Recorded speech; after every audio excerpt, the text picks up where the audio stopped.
Welcome to my channel. Tonight we travel back to a city of stone and speech, a place where democracy was born, where philosophers argued beneath marble colonnades, and where statues still hold their breath in silence. But this isn't a story about greatness. It's about something quieter, slower, more human.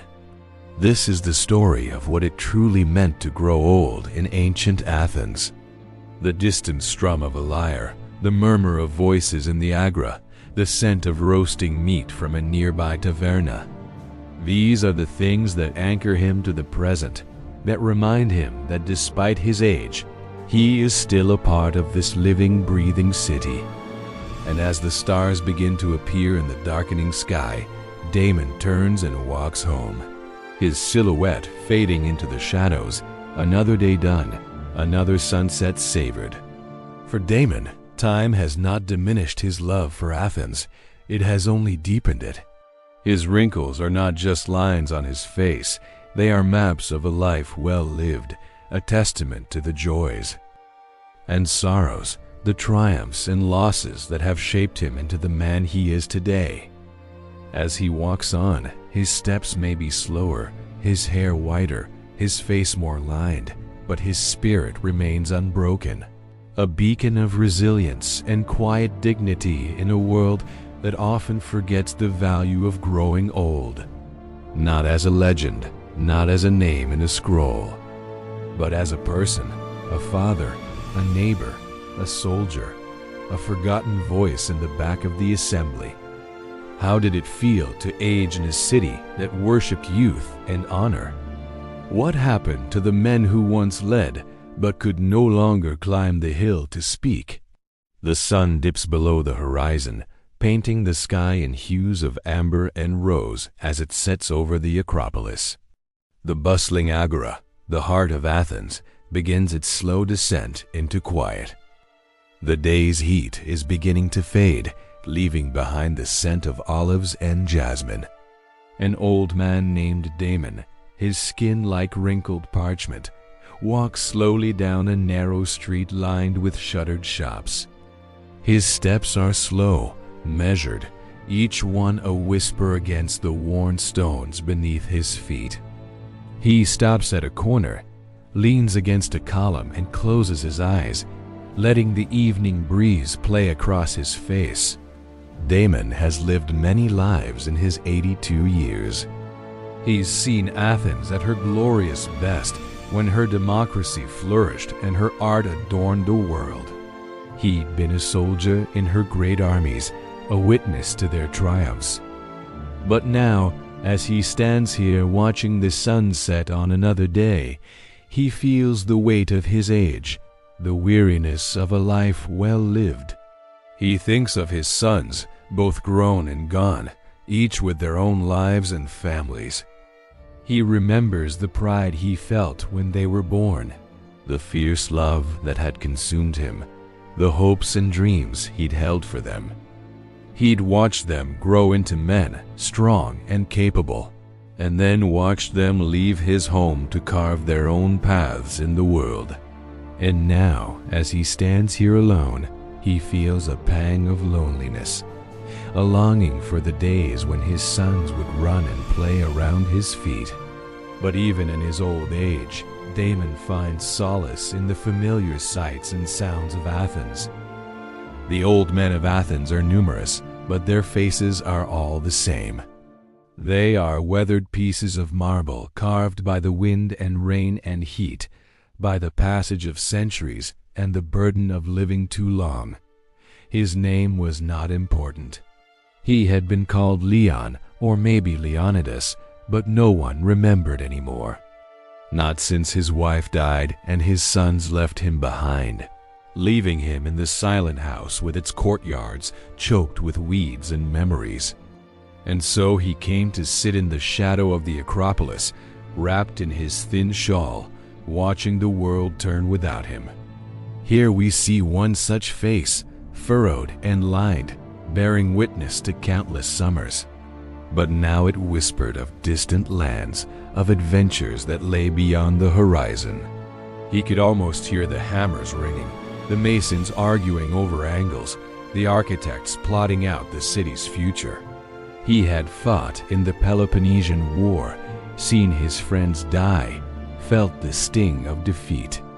He had carried those scars for the rest of his life, not just on his body, but in his soul. But it was no use. He was trapped in a world that had moved on without him.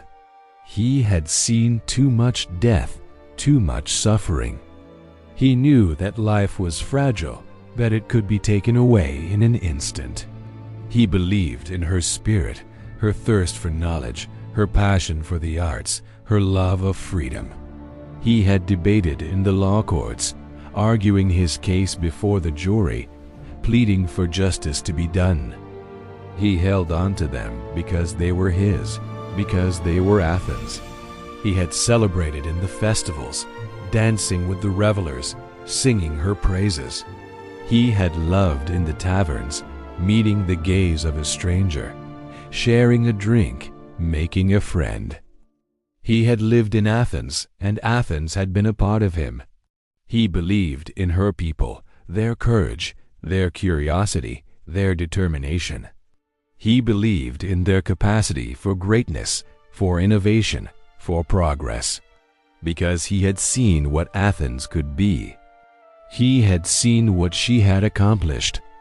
He had seen the beauty she had created. He had seen the lives she had touched. He had lost his wife to a fever, his children to war, his friends to the sea. He had buried so many loved ones that he had lost count. Yet somehow he had survived. He had endured. And that was because Athens needed him to. He was a living archive, a repository of memories, stories that otherwise would be lost, traditions that otherwise would die out. He was a link to the past, a reminder of what had been and what could be again. So he kept moving, walking until his feet were sore, until the sun dipped below the horizon. Then he would find a tavern, order a simple meal, and watch the young men carouse, their laughter grating on his nerves. He could never understand them, the endless chatter, the bravado, the need to be constantly surrounded by people. He preferred to be alone, to walk the silent streets at night when the city was asleep, when the moon hung like a silver coin in the sky. That was the only time he felt truly free, truly himself. Even now, when he sat alone, he could hear the clash of arms, smell the stench of blood. And he had won victories too.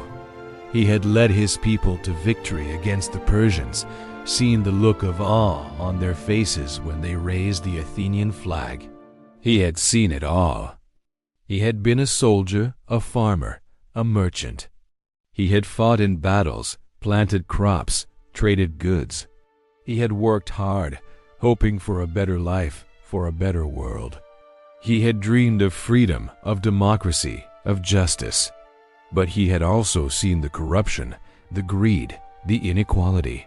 He wondered. All the battles, all the bloodshed, all the pain. What had they amounted to?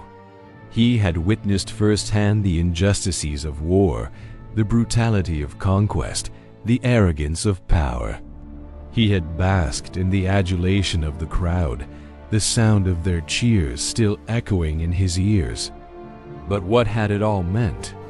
These walls had seen so much life and death, victory and defeat, hope and despair. They had stood strong against the Persians, the Macedonians, the Romans. What could they not withstand? He thought, his past. The silence of the old is often mistaken for wisdom, but sometimes it's just the opposite. It's the silence of one who has nothing left to say. One who has lived through the rise and fall of empires and seen the futility of it all. He was invisible. He longed to sail away, to see what lay beyond the waves.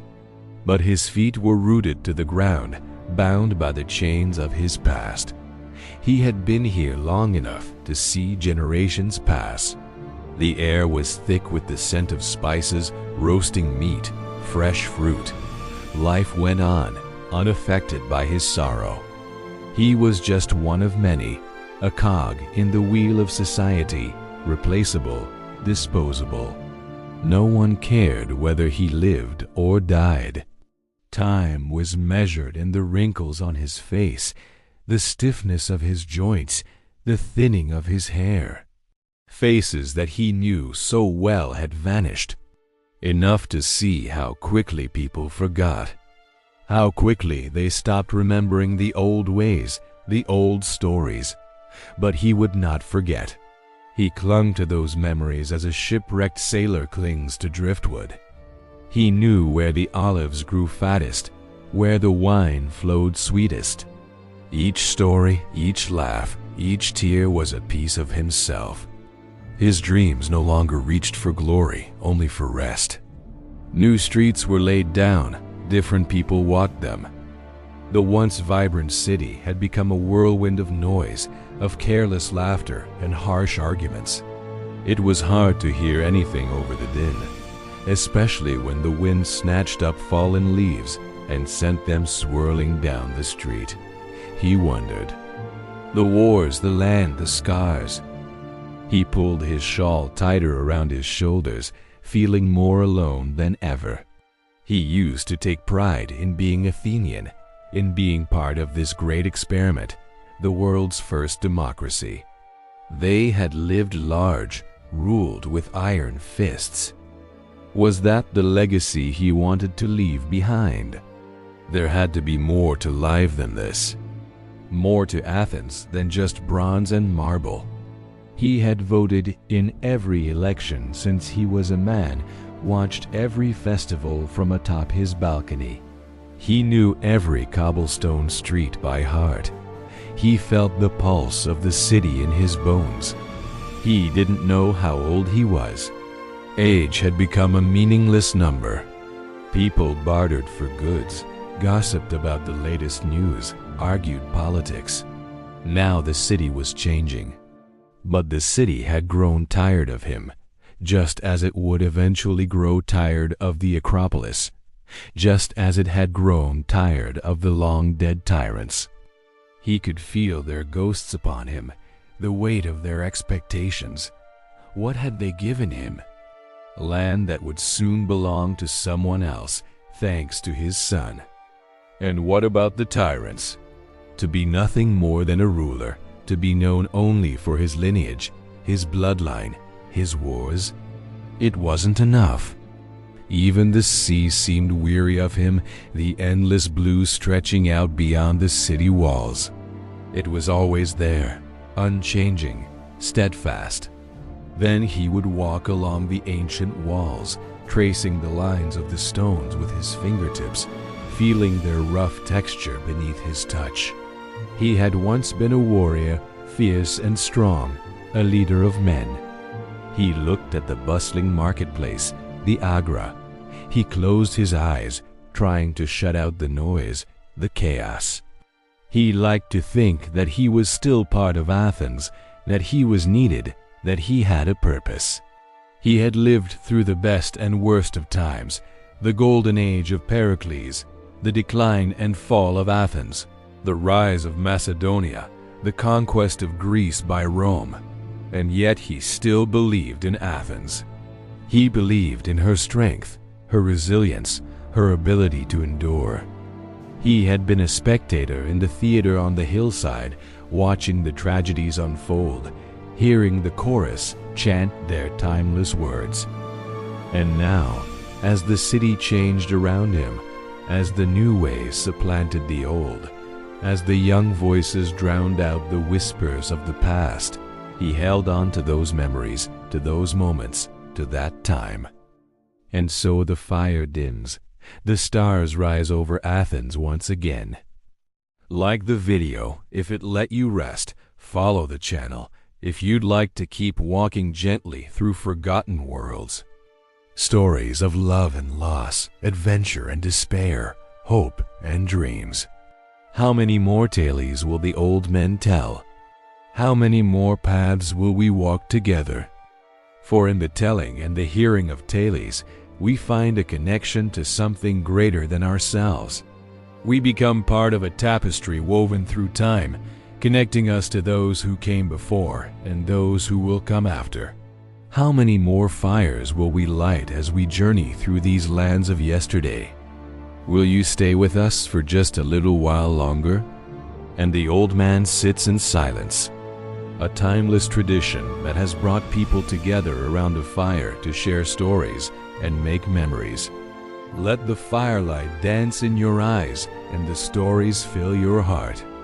So stay with us a while longer. For in this place and time, you are not just a traveler passing through. You are a friend, a companion, a fellow seeker of wisdom and wonder. Not forgotten, not famous, just present. Thank you for listening to the stories and sharing in the laughter and the tears. If you enjoyed this experience, please hit the like button. It helps us continue to share these stories with the world. Also, if you'd like to be a part of our community, subscribe to our channel and never miss an upload. Together, we can explore the endless possibilities that await us on this magical journey through time. If this quiet journey brought you a moment of calm, a glimpse of time long gone, or helped you drift a little further from the noise of today, then I hope you'll stay a little longer with us. Let the warmth of the flames and the soft glow light up your face as you listen to the tales that echo through the ages. Let the stories carry you away to a time long past where heroes roamed the land and magic filled the air. There are so many stories that have touched our hearts, echoed through the ages, whispered across the hills, and carried on the wind. In the flickering glow of this ancient fire, let us sit together and share the stories that have shaped our world. So if you find yourself weary from the journey, take a moment to rest beside the fire. And when the fire fades and the stars begin to twinkle above us, know that you have been part of something truly special. Thank you for joining us on this journey through time.